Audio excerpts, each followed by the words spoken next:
یہ سال نیا سال منایا نہیں کرتے ہم، دیپس گھر اپنا سجایا نہیں کرتے ہیں، جو یکم جنوری اب اس کو بھولا منڈوا ویسی ڈانس نہیں۔ اب صبح ہیپی نیو ایئر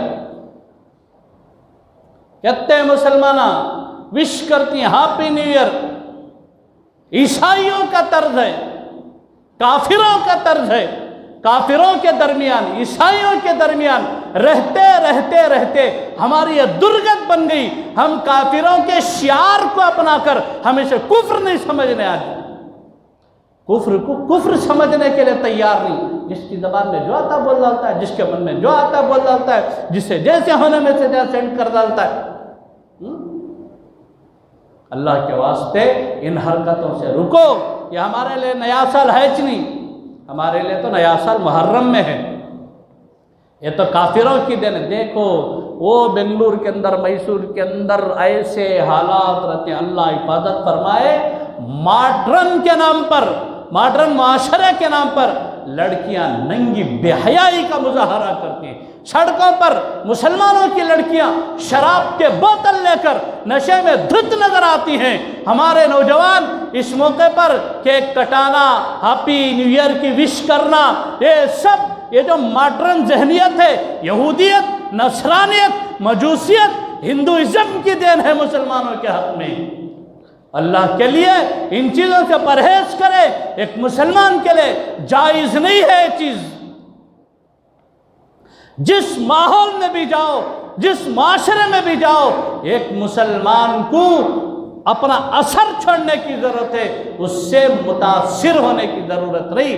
اللہ کے نبی نے صحابہ کو جو بنایا، جس انداز میں ڈھالا تھا، جس محفل میں بھی جاتے اپنا اثر چھوڑتے، اپنا رنگ جماتے، کسی کا رنگ اپنے اوپر چڑھنے نہیں دیتے تھے۔ یہ مومن کا معیار ہے۔ رستم کے دربار میں بھی یہی ہوا تھا، قیصر و کسریٰ کے دربار میں یہی ہوا تھا۔ حضرت حذیفہ بن یمان رضی اللہ عنہ بیٹھ کر کھانا کھا رہے ہیں، لقمہ نیچے گر گیا۔ سنت یہ ہے کہ اگر لقمہ نیچے گر جائے تو اسے اٹھا کر ہاتھ سے صاف کر کے کھا لیں، یہ سنت ہے کھانے کی۔ جب حضرت حذیفہ بن یمان لقمہ اٹھا رہے تھے، بازو والے نے کہا کہ حضرت آپ کیا کر رہے ہیں، یہ تو قیصر و کسریٰ کا دربار ہے۔ اس وقت سب سن رہے تھے، قیصر و کسریٰ بھی سن رہے تھے، اس وقت کی جو سپر پاور پرائم منسٹر تھا یہ بھی سن رہا تھا۔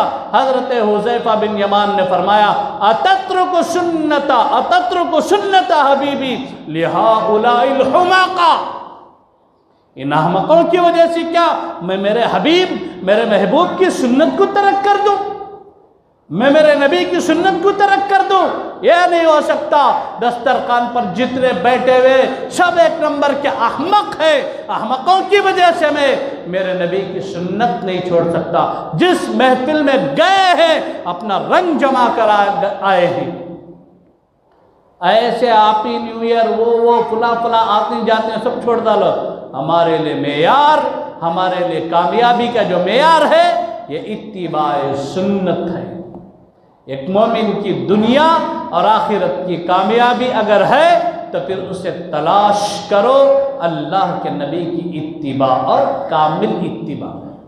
خالی اتباع کا تو کیا ہوتا ہے، ہم نہ کیا اچھا دستا وہ لے لیں، کیا نہ کو چھوڑ ڈالیں، ویسا نہیں۔ کامل اتباع جتنا ہوتا اتنا عمل کر لینا۔ اب مثال کے طور پر ایک آدمی زمانے سے داڑھی منڈا رہا ہوں، حضرت وہ کتنا ہوتا ہے اتنا عمل کر لیں گے، اگر کو 80 سال میں بھی داڑھی منڈا رہا ہوں، یہ ہیلا نہیں، یہ بہانہ نہیں ہے، اس میں تو کمپرومائز ہے نہیں۔ ایک آخر بات بتا کر ختم کر دیتا ہوں۔ ایک حجام کی دکان پر ایک آدمی بیٹھ کر داڑھی منڈا رہا تھا، غالباً واقع حضرت مفتی شفیع صاحب کے سلسلے میں۔ حضرت ادھر سے گزرے، دیکھا داڑھی منڈا رہا، حضرت تو نے اللہ کے نبی کو ناراض کیا۔ جو انسان اپنی داڑھی پر قینچی لگاتا ہے گویا کہ اس نے اللہ کے نبی کے کلیجے پر قینچی لگائی، تو اتنا بڑا جرم کر رہا ہے، گناہ کر رہا ہے۔ انہیں بھی ان کی بڑا چالاکش تھا، انہیں پلٹ کر بولے حضرت حدیث قدسی ہے، میں سنا ہوں، ایک مومن کا دل توڑنا کعبے کی مینار توڑنے سے بھی زیادہ برا ہے۔ میں ایک مومن آپ میرا دل توڑ ڈالے۔ علماء تو علماء ہوتے ہیں، باپ اور بیٹے میں فرق رہتا نہیں، باپ باپ بیٹا بیٹا۔ حضرت پلٹ کر بولے احمق، میں تیرا دل توڑیا تو اتنا برا لگیا، تو نبی کا دل توڑیا تو پھر کتنا برا لگیا۔ تیرے دل کی بات ایک طرف رکھ، تو کائنات کے امام کے دل توڑ دیا، کیا اس کی کوئی حیثیت اور حقیقت نہیں ہے؟ مسلمانوں، ذرا اپنے آپ کو بدلو، حالات ہی تقاضا کر رہے ہیں کہ تھوڑا اپنے آپ کو بدلو، اپنے آپ کو تھوڑا بدلو۔ جب ہم نہیں بدلتے تو پھر امید بھی مت رکھو کہ ہماری زندگیوں میں کچھ ہوگا۔ اس لیے کامیابی و کامرانی کا جو معیار ہے، جو مدار ہے، یہ اتباع سنت ہے، اللہ کی محبت ہے، اللہ کی رضا ہے۔ اس لیے اللہ کو راضی کرنا سیکھو۔ دوسرے ایک اہم بات ہے کہ دیکھو تقریباً